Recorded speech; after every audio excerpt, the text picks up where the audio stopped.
Step into reading step 4, Porky and Bess.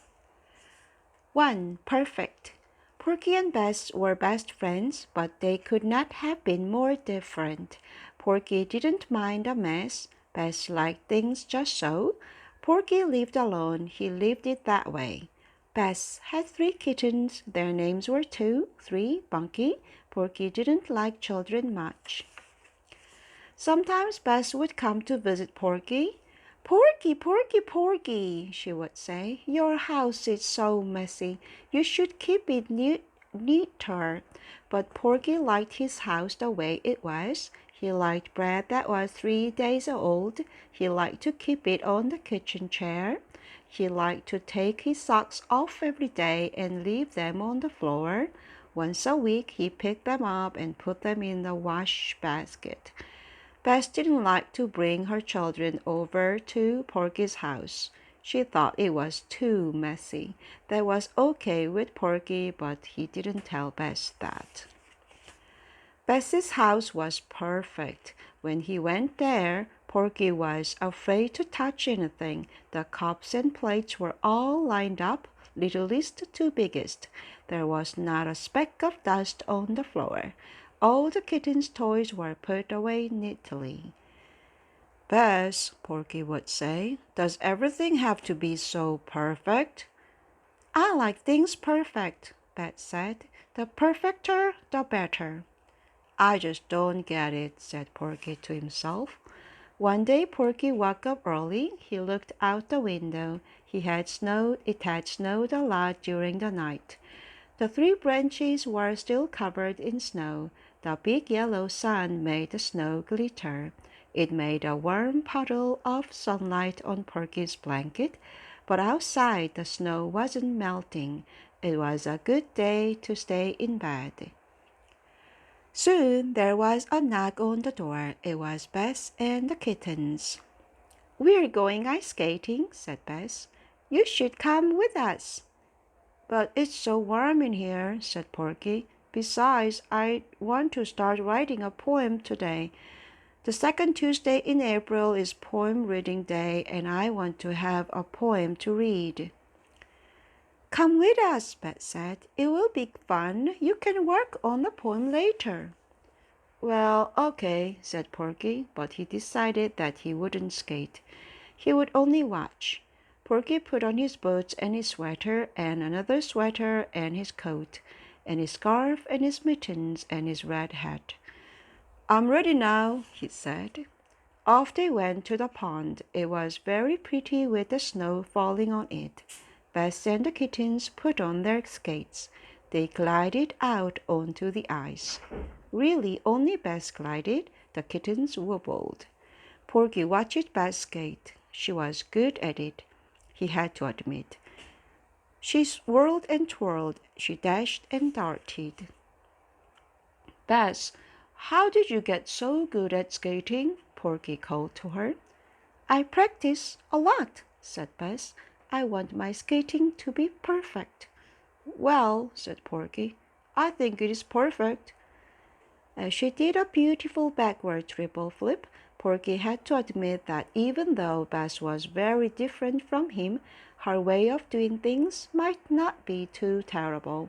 Sometimes perfect was not so bad after all. 2. Porky's poem. Porky was writing his poem. So far, he liked it a lot. He had written a very nice first line. I like the warm and yellow sun, it went. But what would the next line say? Porky thought about it while he took his morning bath. He was waiting for an idea.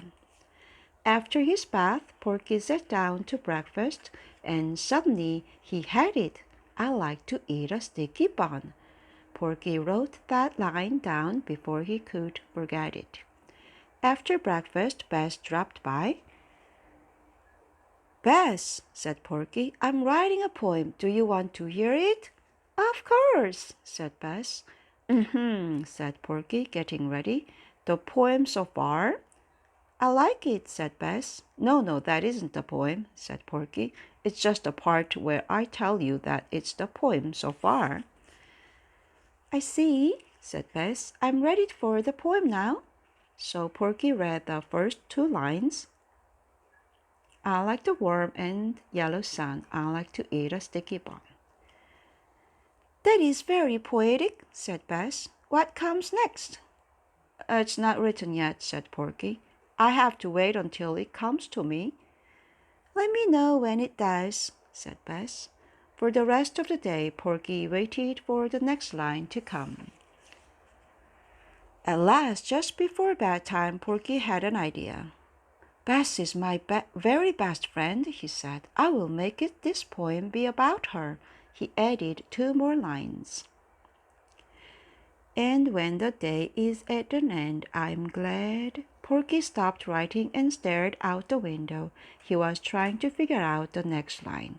I'm glad that I know Bess, he wrote. Then he crossed it out. It was nice, but it didn't rhyme. I'm glad that Bess knows me, he wrote next, but that didn't rhyme either. He made a big black line through it. Porky put on his pajamas and got into bed. He still had a few weeks until poem reading day. He would think about it tomorrow. Perhaps the word end didn't have a rhyme. In a few minutes, Porky was sleeping. 3. Porky keeps trying. 3 days later, Porky sat down again to work on his poem, and when the day is at an end, he wrote, I'm happy I know Bess. He threw his pencil down. No, he said out loud. That's no good. Soon he might have to give up finding a rhyme for end. Perhaps he wouldn't have a poem to read on poem reading day. 4. Moon cake. On the 2nd of April, Porky decided to make a moon cake. Porky liked to bake. Baking helped him think, and he thought his best thoughts while he made moon cake. Maybe today he would think of a way to end the poem. He was going to make the cake just the way his grandmother had done it.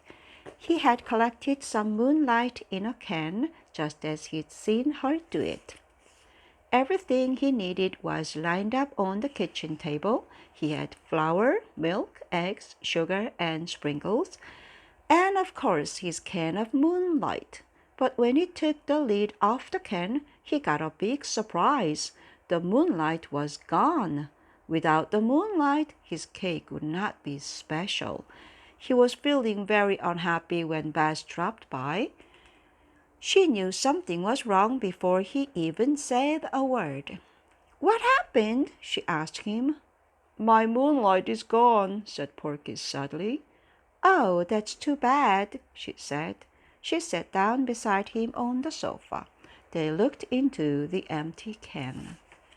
Then Bess jumped up. I have a good idea, she said. I'll bring you a box of nighttime. I have several different kinds at my house. It won't taste quite the same as moonlight, but it will be just as good. What kind of nighttime do you have? He asked. Because my moonlight was from a very cold winter night. Well, she said, let me think. I have a box of fancy dresses and orchestra music nighttime. I have summer night with loud crickets. I have nighttime with snowstorm, and I have foggy night on the water. I think you can even hear a little foghorn. That one sounds wonderful, said Porky. Sit tight, said Bess. I'll go get it. I don't want to bother you, said Porky, but really he didn't mind bothering her to get some nighttime for his cake.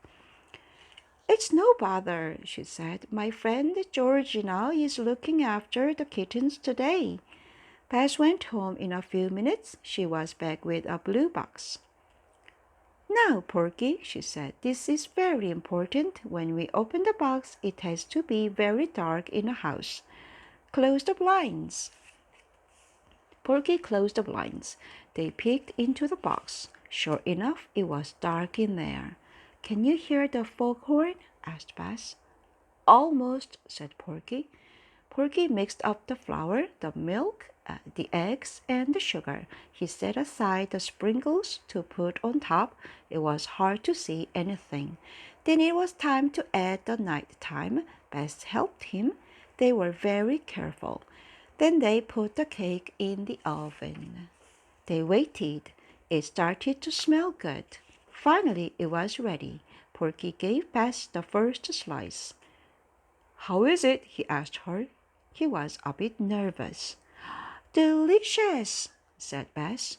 Then Porky took a piece. "What do you think?" Bess asked. "Extra delicious," he said. "Different from mooncake, but maybe even better." "I'm glad," said Bess. It was time for Bess to go and pick up the kittens from Georgina's house. Porky gave her some cake to take home for them. After she left, Porky had another slice. It was very, very good. He was so happy Bess had helped him. What would he ever do without her? And then he had it. He had the last line of his poem. 5. The reading. It was a beautiful spring day, the second Tuesday in April. Porky's poem was finished at last. It was time for poem reading under the big elm tree. Bess was there with 2, 3, and Bunky. All their friends were there. Everyone was dressed up. "Ahem," said Porky. "What I like, a poem by Porky." Everyone clapped. Porky began reading. "Ahem," he said again. "I like the warm and yellow sun. I like to eat a sticky bun. And when the day is at an end, I like that Bess is my best friend." There was a pause while they all thought about the poem. Then they clapped very, very hard. Porky took a bow. Bess looked embarrassed, but Porky could see that she was happy. Thank you for listening. Bye.